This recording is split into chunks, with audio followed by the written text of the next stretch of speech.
Ladies, gentlemen, and my often forgotten, but certainly not by me, blood runes, welcome to the channel and welcome to another video. This video is another update video for Magic DPS and the Magic DPS guide I did quite a while ago, and today we're mostly going to be talking about some differences in rotation that I've been doing for a while now, and I just wanted to bring you guys an update to that to make sure that you guys are full sending that damage. So to start off, I'll start with the big picture ideas on what I'm looking for in a Sunshine and kind of what abilities I'm prioritizing and whatnot. So in a general Sunshine, I do have Greater Sun on here. It's the same thing as a Planted Feet Sun if you don't have the ability, but the main thing I'm looking for is 2 Wild Magics, 2 Asphyxes that are 2-hit Asphyxes, an Omni Power, a Smoke Tendrils, and as many ABS specs in my Orbital Battle Staff EOF as I can possibly get out, which in turn is just kind of a measure of how many crits you're going to get during your sun. And the other main priority that I've been focusing on for the past while is making sure to use greater concentrated blast before wild magics and omnis, as much as I possibly can, because obviously the more crit chance you have, the better and more damage you're going to get, thus allowing you to get more ABS specs out, thus giving more damage. Which the problem with that is gconc is a dual wield ability, but when you're in a Sunshine,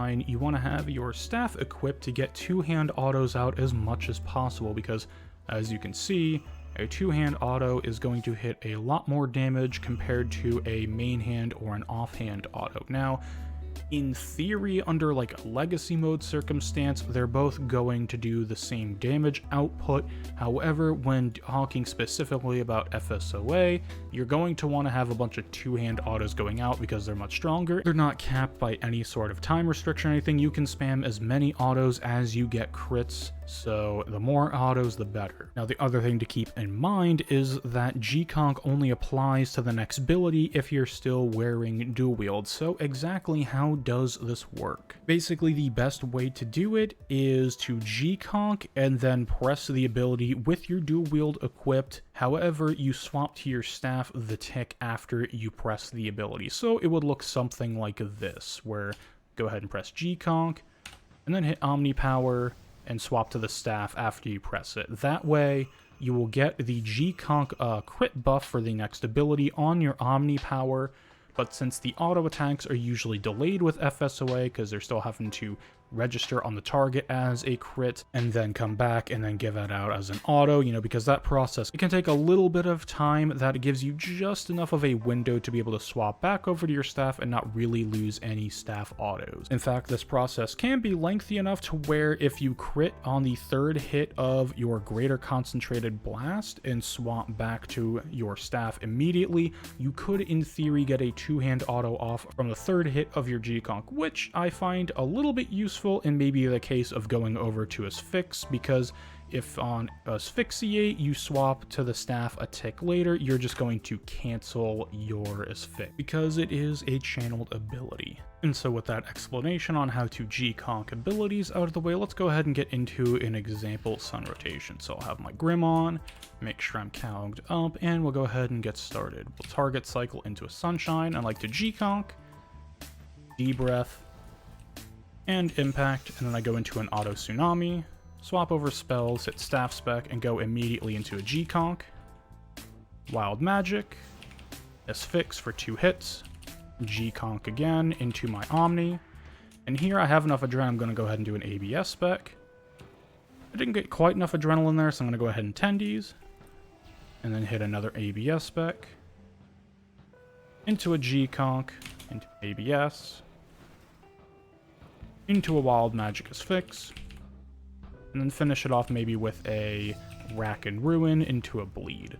So that in essence is a general Sunshine rotation that I do, and it's pretty much more or less representative of any sun that I'm going to do at like Solak or Karapak, or honestly anywhere that I'm dropping a Sunshine rotation. I go for 2 Wild Magics, 2 2-hit Asphyxes, an Omni Power, a Smoke Tendrils, and as many ABS EOF specs that I can go for. Now I'm going to kind of talk about some of the exceptions to the rule, and when I don't get crits, kind of the backup rotations that I go for. So if I'm not getting any crits at all, like say I do the 3 basics into an auto tsunami and the FSOA spec. If that gconc does not get me enough adrenaline, I will use something honestly like a bleed or maybe even rack to try and just get a crit off, because rack can crit, so technically it's not a filler ability, even though it does really terrible damage. It's not recommended, but you could try and go for something like a bleed or whatnot and try and get to that 50% mark. And if it looks like it's really not going to crit, like if the game just really is against you, even with having Grim on and Calc spec going,